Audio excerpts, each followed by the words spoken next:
सुसंगत विचार सरणी तंत्रज्ञाने होते प्रगती देई मानवा सुख समृद्धी निसर्ग अन्विज्ञान विज्ञानाच्या रंजक गोष्टी व्यापून घेई सारी सृष्टी जगण्यातील विज्ञान आणिक विज्ञानातील जगणे विज्ञानम जनहिताय विज्ञानम जनहिताय विज्ञानम जनहिताय विज्ञानम जनहिताय विज्ञानम जनहिताय विज्ञानम जनहिताय विज्ञानम जनहिताय विज्ञानम जनहिताय.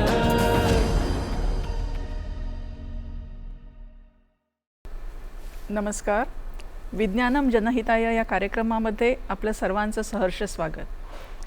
आरोग्यम धनसंपदा, निरोगी शरीर हाच खरा दागिना असं आपण लहानपणापासून ऐकत आलो आहोत. पण शेवटी माणूस म्हटला की कधी ना कधी तो आजारी पडतोच. अशावेळी गरज असते ती अचूक योग्य उपचारांची आणि हे योग्य उपचार मिळण्यासाठी गरज असते अचूक रोगनिदानाची. आज आपण एका अशाच विशेष प्रकारच्या रोगनिदान पद्धतीबद्दल चर्चा करणार आहोत आणि त्यासाठी आपल्याकडे 2 तज्ज्ञ आलेले आहेत, डॉक्टर अनुराधा चौगुले आणि डॉक्टर साधना घैसास. नमस्कार डॉक्टर, आपलं दोघींचं इथे मनपूर्वक स्वागत. मी थोडक्यात तज्ज्ञांचा परिचय करून देते. डॉक्टर अनुराधा चौगुले यांनी भाभा अणुशक्ती संशोधन केंद्रातनं PhD केलेलं आहे. त्यानंतर त्या अमेरिकेमध्ये नॅशनल कॅन्सर इन्स्टिट्यूटमध्ये पोस्ट डॉक्टरल फेलो म्हणून काम करत होत्या आणि परत आल्यावर त्यांनी भारतामध्ये टाटा स्मारक रुग्णालय जे कर्करोगासाठी आहे तिथे दीर्घकाळ काम केलेलं आहे. तिथे मॉलिक्युलर बायोलॉजी आणि मेडिकल ऑन्कॉलॉजी विभाग याच्या त्या प्रमुख होत्या आणि विभाग प्रमुख म्हणून निवृत्त झाल्यानंतर सध्या त्या नागपूर इथे राष्ट्रीय कर्करोग संस्थेमध्ये सल्लागार आणि विभाग प्रमुख मॉलिक्युलर बायोलॉजी म्हणून काम करत आहेत. याबरोबरच त्यांचा जिनोम इंटलेक्ट नावाचा एक स्टार्टअपही आहे जिकडे त्या प्रमुख वैज्ञानिक अधिकारी आहेत. आणि अतिशय महत्त्वाची गोष्ट म्हणजे महाराष्ट्र आरोग्य विज्ञान विद्यापीठाने त्यांना chair of excellence genetics and genomics असं एक महत्त्वाचं स्थान दिलेलं आहे. त्या विविध पुरस्कारांनी सन्मानित तर आहेतच, पण त्यांची एक खासियत अशी आहे की कुठलंही परीक्षण पहिल्यांदा प्रयोगशाळेमध्ये विकसित केलं जातं आणि मग ते रुग्णाकडे जातं. याला बेंच टू बेडसाईड असं म्हणतात. आणि ह्यामध्ये त्या अतिशय तज्ज्ञ आहेत. कुठलंही नवीन परीक्षण जेव्हा विकसित केलं जातं तेव्हा ते रुग्णापर्यंत रुग्णालयात पोचवण्यात त्यांचा हातखंडा आहे. दुसऱ्या आपल्या तज्ज्ञ आहेत डॉक्टर साधना घैसास. याही टाटा स्मारक रुग्णालयाशी संबंधित आहेत, कारण टाटा स्मारक केंद्राच्या कर्करोग संशोधन संस्थेत त्यांनी PhD केलं आहे. त्यानंतर त्या भारतीय विद्याभवनच्या स्पार्क म्हणजे स्वामी प्रकाशानंद आयुर्वेद संशोधन केंद्रामध्ये काम करत होत्या, जिकडे त्यांनी आयुर्वेदाचं पारंपरिक ज्ञान आणि आधुनिक विज्ञान याची सांगड घालून काम केलं. त्यानंतर त्यांनी SRL रॅनबॅक्सी इथे काही वर्ष काम केलं आणि 2008मध्ये त्यांनी स्वतःचं SDG जेनेटिक सेंटर हे जनुकीय परीक्षणाचं स्वतःची प्रयोगशाळा सुरू केली, जिथे त्या गेली 17 वर्ष कार्यरत आहेत. आणि आज ही प्रयोगशाळा मुंबईमध्ये अचूक परिणाम किंवा अचूक निकाल देणारी आणि अत्यंत नीतिमत्तेने काम करणारी प्रयोगशाळा म्हणून ओळखली जाते. डॉक्टर घैसास, आपलंही पुन्हा एकदा स्वागत. आपण चर्चेला सुरुवात करूया. डॉक्टर घैसास, तुम्ही आम्हाला सुरुवातीला जनुकीय परीक्षण म्हणजे नेमकं काय, हे कशासाठी करतात यासंबंधी सांगाल का? आता जनुकीय परीक्षणावर उडी मारायच्या आधी आपण एकदा बघूया जनुक म्हणजे काय. तर एखादं मूल जेव्हा आपल्या घरात जन्माला येतं तेव्हा आपण पहिल्यांदा काय बघतो की ते कुणासारखं दिसतं आहे, त्याचा डोळ्याचा रंग कसा आहे, कांती कशी आहे. हे जे विशेष गुणधर्म आहेत जे आपल्याला अनुवंशिकतेने येतात ते आपण बघतो. तर हे कुठून येतात, तर ह्यांना आपण जनुकांमुळे आपल्याला येतात. आता ही जनुकं असतात कुठे, तर ही जनुकं आपल्या पेशीतल्या केंद्रामध्ये जी गुणसूत्र असतात त्यांच्यावर विराजमान झालेली असतात. आता गुणसूत्र म्हणजे क्रोमोझोम. आपल्या शरीरामध्ये 46 क्रोमोझोम्स असतात गुणसूत्र. तर त्याच्यात 23 जोड्या असतात. त्याचे 2 प्रकार असतात. 22 जोड्या या अलैंगिक म्हणतात की ज्याच्यामुळे हे आपण जे गुणधर्म बघतो ते नियंत्रित राहतात. आणि 2 गुणसूत्र आहेत जी लैंगिक आहेत, ती म्हणजे क्रोमोझोम्स एक्स आणि वाय, ज्यांच्यामुळे आपल्याला जर XX आले तर ती मुलगी असते, XY झालं तर मुलगा असतो. तर ही जी सगळी गुणसूत्र आहेत त्यांच्यामध्ये आपल्याला ही फक्त विभाजनाच्या वेळेला दिसतात. तर त्यावेळेला विभाजनामध्ये काही चूक झालीच तर एखादं गुणसूत्र जास्त येतं, एखादं कमी होतं. तसंच लैंगिकमध्ये किंवा त्यांची रचना बदलते, म्हणजे एकाचा थोडासा भाग हा दुसऱ्यावर जातो आणि दुसऱ्याचा परत पहिल्यावर येतो. तर अशा वेगवेगळ्या रचना आणि चुका झाल्यामुळे ह्या सगळ्यांचं परिणाम काय होतं तर व्यंगत्व येतं, शारीरिक व्यंगत्व किंवा बुद्धीमध्ये म्हणजे मतिमंदत्व येऊ शकतं. त्यामुळे हा गुणसूत्रांचा जेव्हा आपण अभ्यास करतो त्यावेळेला आपल्याला कुठले आजार आहेत ते कळतं, त्याचं निदान करता येतं. पुढे ते आजार परत उद्भवतील का ह्याचंही निदान करता येतं. तसंच आता रक्ताच्या कर्करोगामध्ये जेव्हा आपण गुणसूत्रांचा अभ्यास करतो तेव्हा त्याच्यामध्ये कुठल्या प्रकारचा फेरफार झाला आहे, त्याच्यावरनं कुठल्या प्रकारचा कर्करोग आहे हे आपण निदान करू शकतो आणि त्याप्रमाणे त्याच्यावरती औषधोपचार सुरू होतो. आता हा औषधोपचार झाल्यानंतर त्याचा परिणाम काय होतो हे पण आपण त्याच्यानंतर परत बघू शकतो. सो अशा प्रकारे बरेच फायदे आपल्याला गुणसूत्रांच्या अभ्यासामुळे कळू शकतात. डॉक्टर चौगुले, तुम्ही अतिशय वेगळ्या प्रकारचं मला वाटतं परीक्षण करता. तर तुमचं विशेषतः जनुकांवरती केंद्रित असं परीक्षण आहे. तर जनुकं म्हणजे नेमकं काय हे जरा आम्हाला सांगून काय करता आपण ते सांगू शकाल का? जसं डॉक्टर घैसास म्हणाल्या, जनुकं म्हणजे जीन्स. तर हे जनुकं जे आहेत हा रेणूचा म्हणजे DNA एक विशिष्ट भाग आहे आणि ह्या विशिष्ट भाग प्रथिने जे तयार होतात त्याची माहिती साठवतात. आता ह्या रेणूचं एक विशिष्ट प्रकारचं रचना आहे आणि ती एका सर्पलिपी सारख्या शिडीसारखी आहे, म्हणजे आपण ज्याला म्हणून नागमोडी शिडी म्हणतो आणि त्याला इंग्लिशमध्ये डबल हेलिक्स म्हणतात. तर आता हे जे डबल हेलिक्स आहे ह्याच्या 2 साखळ्या ज्या आहेत त्या एकमेकांभोवती फिरत असतात आणि ह्याच्यामध्ये जे विशिष्ट न्यूक्लियोटाइड्स जे आहेत त्याचे एक 4 घटक आहेत जे मी तुम्हाला सांगते. लाईक शर्करा, फॉस्फेट ग्रुप आणि न्यूक्लियोसाइड्स. या न्यूक्लियोसाइड्सचे 4 घटक म्हणजे ATGC, ज्याला आपण ॲडिनाइन, गुआनिन, थायमिन आणि सायटोसिन. आता हे जे 4 घटक आहेत ॲडिनाइन, ATGC हे विशिष्ट प्रकारे बांधले गेलेले आहेत. लाईक हा ॲडिनाइन नेहमी थायमिन बरोबर असतो आणि गुआनिन हा सायटोसिन बरोबर असतो, त्याला आपण बेस पेअर्स म्हणतो.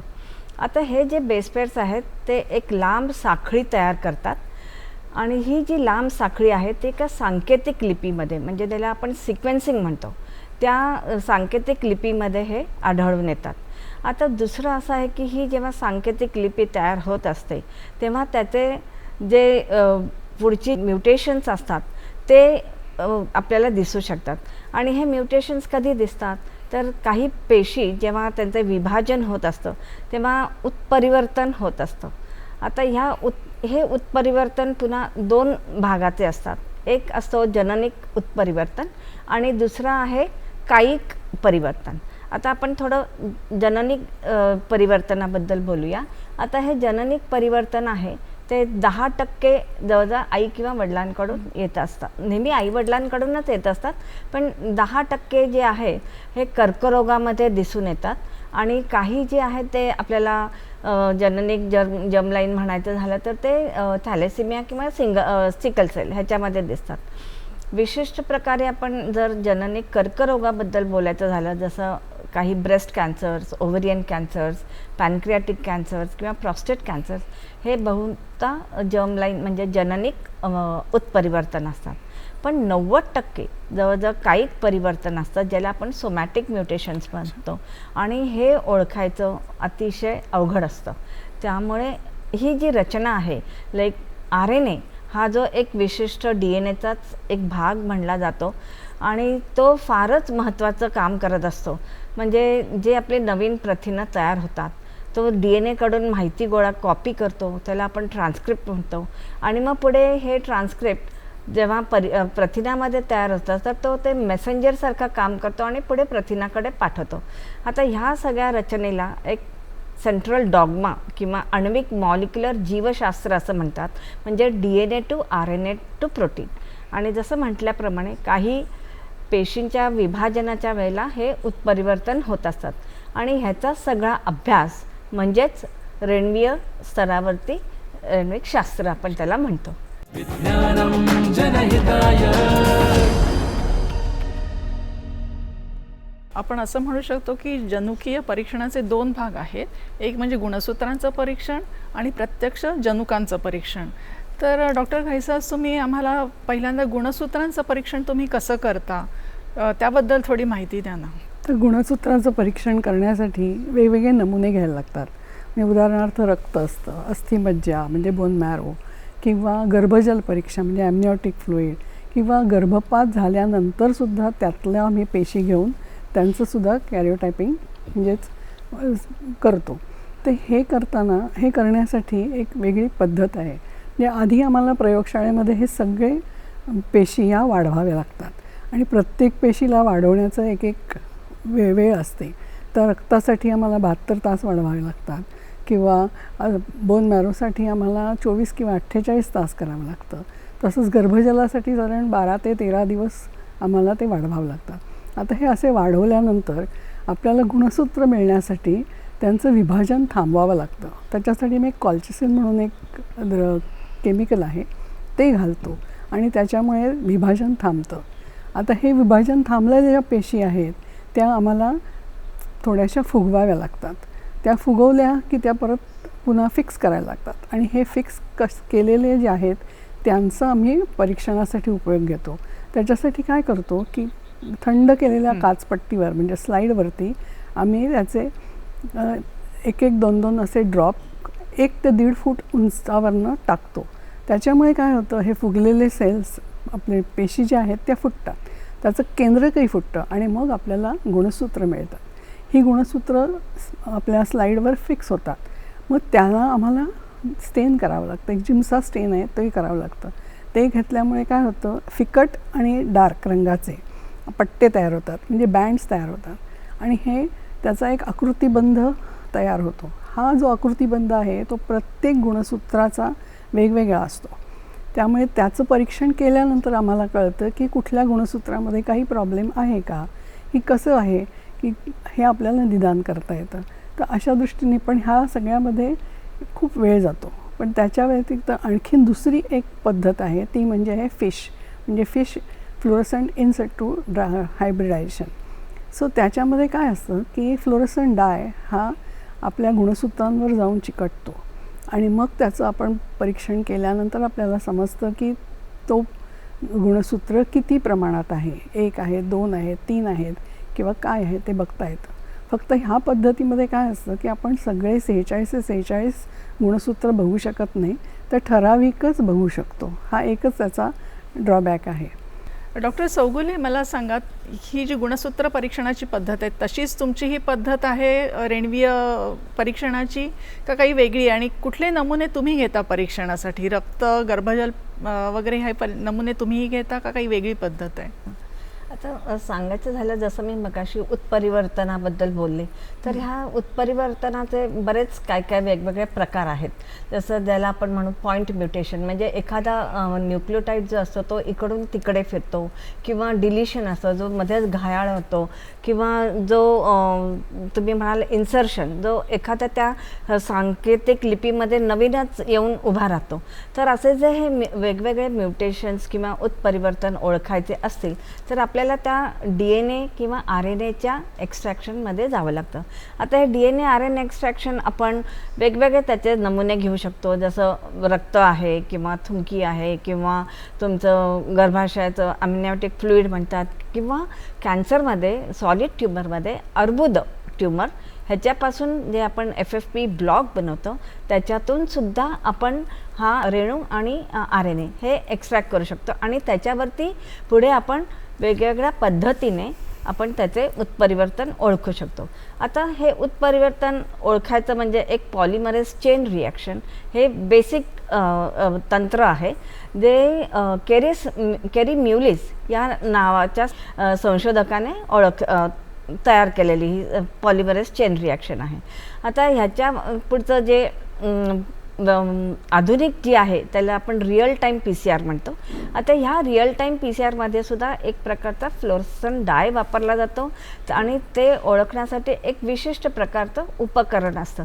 आता ह्याच्यामध्ये काय आहे ॲडव्हान्स्ड ह्याच्यामध्ये की आपण त्याच्या किती जनुकं किती प्रमाणात आहेत, किती संख्येने आहेत ते आपण ओळखू शकतो, ज्याला आपण इंग्लिशमध्ये कॉपी नंबर्स म्हणतो किंवा कॉपी नंबर व्हेरिएशन्स म्हणतो, हे ओळखू शकतो. आता दुसरं म्हणजे एक ह्युमन जिनोम प्रोजेक्ट जो 2003 पूर्ण झाला प्रकल्प हा. तर तो सँगर नावाच्या फ्रेडरिक सँगर नावाच्या सिक्वेन्सिंग टेक्नॉलॉजी ज्याने शोधून काढली त्या पद्धतीने तो हा ह्युमन जिनोम प्रकल्प पूर्ण झाला. आता दुसरं पुढचं आता लेटेस्ट ॲडव्हान्स जे तंत्रज्ञान आलेलं आहे ते म्हणजे नेक्स्ट जनरेशन सिक्वेन्सिंग. आता ही नेक्स्ट जनरेशन सिक्वेन्सिंग हे DNA किंवा RNA ह्याचं अचूक निदान आपण ओळखू शकतो, त्याचे उत्परिवर्तन ओळखू शकतो आणि ह्याचं वैशिष्ट्य म्हणजे अनेक हजारो उत्परिवर्तन एकाच वेळेला आणि अनेक पेशंट्समध्ये ओळखले जाऊ शकतात आणि ही अतिशय संवेदनशील आणि कॉस्ट इफेक्टिव्ह म्हणजे जे आपण त्याला म्हणूया की कमीत कमी किमतीत आपण हे तंत्रज्ञान वापरून हे आपण प्रयोग करू शकतो. म्हणजे थोडक्यात ह्या दोन्ही पद्धतींमुळे आपल्याला नेमकं काय झालं आहे ह्याचं निदान करता येतं आणि तसंच कुठलं आपल्याला उपाययोजना केली पाहिजे ज्यायोगे रुग्णाला बरं वाटेल हेही ठरवता येतं. पण तुम्ही एक खर्चाचा मुद्दा काढलात तर मला तुम्ही दोघीही जरा नेमका किती खर्च येतो आणि कुठलं परीक्षण कधी वापरायचं ह्या दोन्हीपैकी ह्याबद्दल जरा आमच्या प्रेक्षकांना माहिती द्या ना. डॉक्टर घैसास आपण पहिल्यांदा सुरुवात कराल का? आता पहिला कोणी टेस्ट करायची हा एक जर मुद्दा असला तर सगळ्यांनाच टेस्ट करायला पाहिजे असं नाही. जेव्हा तुमच्या घराण्यामध्ये काही जर का रोग असेल तर पहिलं तुम्ही डॉक्टरकडे जाऊन त्या मुलाचं किंवा मुलीमध्ये जे काही असेल तर ते आधी निदान करून घ्यायचं. म्हणजे त्या हिशोबाने तुम्ही दुसऱ्या घरातल्या लोकांमध्ये पण निदान करून घेतलं की त्यांच्यामध्ये पण तो रोग होण्याची शक्यता आहे का नाही हे बघता येतं. तसं काही वेळेला जेव्हा दाम्पत्याला मूल होत नसतं किंवा वारंवार गर्भपात होत असतं तर अशा वेळेलासुद्धा त्या दाम्पत्यानी त्यांचं गुणसूत्राची चाचणी करून घ्यायला पाहिजे की त्याच्यामागचं कारण काय आहे हे समजायला लागतं. मग त्याप्रमाणे डॉक्टरना तुम्हाला कुठली ट्रीटमेंट द्यायला लागेल किंवा काय काळजी घ्यावी लागेल हे सांगता येतं. तर हे सगळं करताना जेव्हा रक्ताची चाचणी करतो त्यावेळेला साधारण 2,000 ते 3,000 रुपये खर्च येतो. आता जेव्हा आपल्याला कॅन्सरमध्ये जेव्हा आपण अस्थिमज्जेचं किंवा बोन मॅरोचं टेस्टिंग करतो त्याला पण 6-7 हजारापर्यंत खर्च येतो किंवा फिश जी टेक्निक आपण म्हटलं त्यालासुद्धा 6-7 हजारामध्ये होतं. पण कॅन्सरच्या ज्या सगळ्या वेगवेगळ्या बाकीच्या ज्या निदान करण्याच्या पद्धती आहेत त्याच्यामध्ये जितके गुणसूत्र त्याच्यामध्ये दोषी आहेत हे बघायला लागतं त्याप्रमाणे त्याचं खर्च हा वाढत जातो. त्यामुळे तसं बघायला गेलं तर ह्या सगळ्या खर्चिक आहेत टेस्ट. विज्ञानम जनहिताय.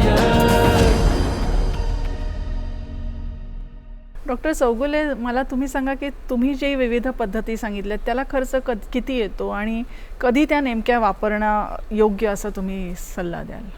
आता पॉलिमरेज चेन रिॲक्शन ही एक बेसिक निदान करण्याची पद्धत आहे.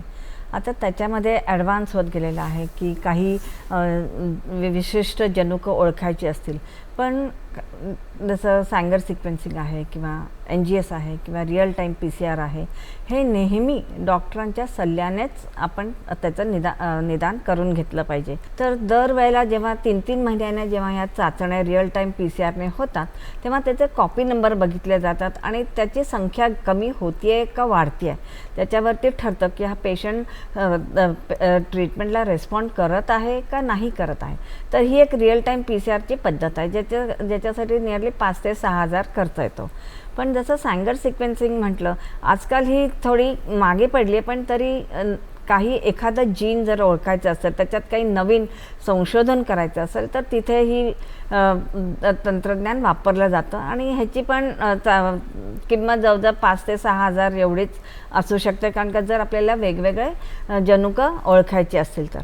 आता जे मी मगाशी म्हटलं नेक्स्ट जनरेशन सिक्वेन्सिंग, जिथे हजारो जीन्स एकाच वेळेला अनेक पेशंटमध्ये ओळखले जातात, आणि ही पद्धती नेहमी आजकाल जी प्रिसिजन ऑन्कॉलॉजी किंवा प्रिसिजन मेडिसिन कर्करोगात म्हणतो त्याच्यासाठी फारच उपयोगाची, आणि हे डॉक्टरांना तर ही टेस्ट खूपच फायदेशीर ठरली आहे, आणि त्याचबरोबर पेशंटलासुद्धा ही फायदेशीर ठरते. कारण का जर एखादं उत्परिवर्तन मिळालं आणि त्याच्यावरती जर ट्रीटमेंट असेल, उपचार असतील, तर डॉक्टर लगेच त्यांना सुरू करू शकतो. आणि ह्या ट्रीटमेंट ह्या लक्षवेधी उपचार पद्धतीमुळे काय झालं आहे, जी आपल्या सर्वसामान्यांना माहिती आहे की कर्करोग झाला की किमोथेरपी देणं. तर आता ही किमोथेरपी म्हणजे काय करतं, आपल्या कर्करोगाच्या पेशींबरोबर नॉर्मल पण जे असतात पेशी ते मारतो. पण ह्या टार्गेटेड थेरपीमध्ये जी लक्षवेधी उपचार पद्धती आहे तसं त्याच्यात होत नाही. तो बरोबर ज्याच्या रेणूच्या जिथे उत्परिवर्तन झालं आहे तिकडेच तो जाऊन त्याचं लक्षभेद करतो, आणि तिथेच तो त्याला कर्करोगाच्या पेशी ज्या असतात त्या वाढून देत नाही, त्याचे सगळे DNA कंट्रोलमध्ये आणतो. पण ही थोडी खर्चाची आहे, कारण का ते मशीनच जे आहे ते खूप महाग आहे. जवळजवळ 1 ते 2 करोडचं मशीन असतं. त्यामुळे हे सगळं करायला जवळजवळ पेशंटला कमीत कमी 15 ते 20 हजार, किंवा जसे जास्ती जनुक ओळखायचे असेल तर 1 लाखापर्यंतसुद्धा ह्याची किंमत आहे. पण आपण ते करणं आजच्या युगात ह्याच्यामध्ये आवश्यक आहे, कारण का ह्याने खूप खूप फायदे झाले आहेत. म्हणून जरी आज ही खर्चाची हे तंत्रज्ञान असलं तरी पण जर डॉक्टरांनी तुम्हाला सांगितलं असेल तर ते करून घेणं अगदी आवश्यक आहे. हे मी नाही, तुमचा हा सल्ला नक्कीच प्रेक्षक खूप लक्षात ठेवतील. आता गुणसूत्रांच्या बाबतीत डॉक्टर घैसास तुम्ही काय सल्ला द्याल प्रेक्षकांना, काय मार्गदर्शन कराल? तर गुणसूत्रांचं म्हटलं तर आपल्याला प्रत्येकालाच आपल्याला मूल नॉर्मल जन्माला यावं असं वाटतं. तर हल्लीच्या आता या टेस्ट निघाले आहेत, स्क्रीनिंग टेस्ट म्हणतात त्याला, डबल मार्कर किंवा क्वाड्रिपल मार्कर, आणि नवीन निघाले जी NIPT. ह्या सगळ्या स्क्रीनिंग टेस्ट आहेत. तर त्याच्यामध्ये जर का काही प्रॉब्लेम आला असं वाटलं तर तुम्हाला शक्य 100% रिझल्ट जो मिळतो तो फक्त गर्भजल परीक्षेमुळे. त्यामुळे NIPT म्हणतात ते, पण तीसुद्धा 99%च आहे. त्यामुळे गर्भजल परीक्षा केल्यावरच तुमचं निदान 100% होतं. आणि ही गर्भजल परीक्षा करताना लोकांना असं वाटतं, भीती वाटते की आपल्या बाळाला काही त्रास होईल का. पण जेव्हा तज्ज्ञ डॉक्टर हे करतात त्यावेळेला तसं काहीही होत नाही. निदान मला तरी आत्तापर्यंत इतक्या वर्षाच्या अनुभवामध्ये एकही अशी केस झाली नाही की त्याच्यामुळे गर्भपात झालेला आहे. त्यामुळे लोकांनी न घाबरता ह्या टेस्ट कराव्यात आणि आपलं पुढचं आयुष्य सुकर करा. जरी ही टेस्ट महाग वाटली तरीसुद्धा तुम्ही जर आत्ता वेळेवर जर त्याचा उपयोग करून घेतला तर पुढचं तुमचं आयुष्य सगळ्या कुटुंबाचं किंवा त्या जन्माला येणाऱ्या बाळाचं हे सुकर जातं आणि कुणालाही त्रास. त्यामुळे डॉक्टरांनी जर सल्ला दिला तर ह्या टेस्ट नक्की करून घ्या आणि आपल्या कुटुंबाचं स्वास्थ्य नीट ठेवा, अशी माझी कळकळीची विनंती आहे. डॉक्टर घैसास, डॉक्टर चौगुले, आज आपण इथे आलात आमच्या कार्यक्रमात विज्ञानम जनहिताय आणि आमच्या प्रेक्षकांना बहुमोल मार्गदर्शन केलं की जनुकीय परीक्षण हे वेळखाऊ असलं, थोडं खर्चिक असलं तरी अंतिमतः ते अतिशय फायद्याचं आहे. माझी खात्री आहे प्रेक्षक नक्कीच ही गोष्ट लक्षात ठेवून यापुढे वागतील जर चुकून त्यांच्यावरती जनुकीय परीक्षण करण्याची वेळ आली. आपण इथे आलात त्याबद्दल मनपूर्वक धन्यवाद. आज आपण इथेच थांबूया आणि पुढच्या कार्यक्रमात विज्ञानम जनहितायाच्या भेटूया एका नवीन विषयासह, नवीन माहितीसह. तोपर्यंत नमस्कार.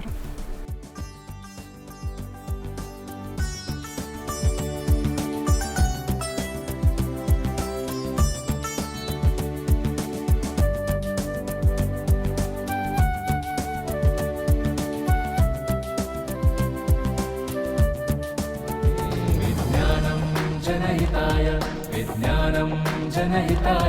विज्ञानं जनहिताय, विज्ञानं जनहिताय, विज्ञानं जनहिताय, विज्ञानं जनहिताय, विज्ञानं जनहिताय, विज्ञानं